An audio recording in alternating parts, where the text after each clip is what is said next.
বাংলাদেশ কৃষি বিশ্ববিদ্যালয়ের শাহজালাল হলে জিমনেশিয়াম চালু হয়েছে। বিশ্ববিদ্যালয়ের ছেলেদের আবাসিক হলগুলোর মধ্যে এটিই প্রথম জিমনেশিয়াম। শনিবার বেলা 11:30টায় জিমনেশিয়ামটির উদ্বোধন করেন উপাচার্য অধ্যাপক ডক্টর এ.কে. ফজলুল হক ভূঁইয়া। এই সময় উপস্থিত ছিলেন ছাত্র বিষয়ক উপদেষ্টা অধ্যাপক ডক্টর মোহাম্মদ শহীদুল হক, হল প্রভোস্ট অধ্যাপক ডক্টর মোহাম্মদ বদিউজ্জামান খান, শিক্ষক সমিতির সাধারণ সম্পাদক ডক্টর মোহাম্মদ আসাদুজ্জামান সরকার সহ হলের শিক্ষার্থীরা।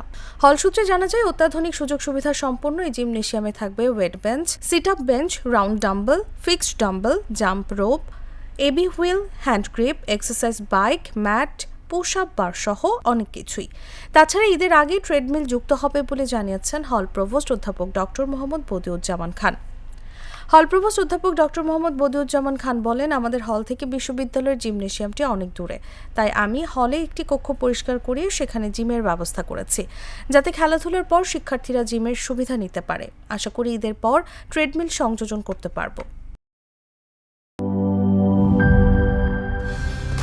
কালার এক্সপার্ট, জর্জ স্যাপ এবং মাইল্ড অন হ্যান্ডস টেকনোলজি সমৃদ্ধ অরিক্স ক্রিস্টাল ওয়াশ আপনার লন্ড্রি এক্সপার্ট।